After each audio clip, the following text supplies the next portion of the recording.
पाकिस्तान ने IMF का गुज़िश्ता 10 साल का सप्लीमेंट्री ग्रांट्स के स्पेशल ऑडिट का मुतालबा मान लिया है।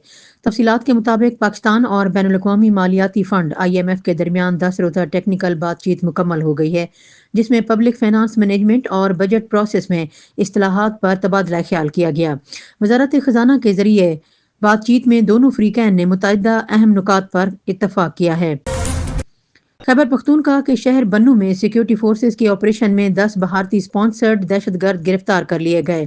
फौज के शोबा इत्तला आमा के जानिब से जारी करदा बयान के मुताबिक बन्नू में सिक्योरिटी फोर्सेज और कानून नाफिज करने वाले इदारों ने इंटेलिजेंस बेस्ड ऑपरेशन किया। इस दौरान भारतीय प्रॉक्सी फितनतुल खवारिज के 8 दहशतगर्द हलाक कर लिए गए। इसराइल की जानिब से गजा पर फिजाई हमलों के बाद फलस्तीनी मुजाहमती तंजीम हमास ने जंग बंदी मुआहदा खत्म करने का इंदिया दे दिया है।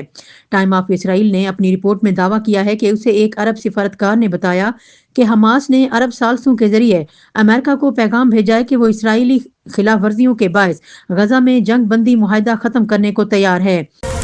वज़ीर आला KP सुहेल आफरीदी ने कहा है कि अफगानिस्तान गया तो कहूंगा हम पख्तून मुसलमान और पड़ोसी हैं, हमले बंद करो, हम पाकिस्तान से इश्क करते हैं। तफसीलात के मुताबिक वज़ीर आला खैबर पख्तूनख्वा सुहेल आफरीदी ने डिफेंस कॉरेस्पॉन्डेंट से गुफ्तगू करते हुए कहा कि अगर अफगानिस्तान मुझे इनकार करे तो मेरे पास भी जवाब होगा। पाकिस्तान से इश्क करते हैं, पाकिस्तान हमसे और हम पाकिस्तान से हैं। हम बाज़ पॉलिसियों पर एतराज़ करते हैं, हम समझते हैं कि बाज़ पॉलिसियों को तब्दील होना चाहिए।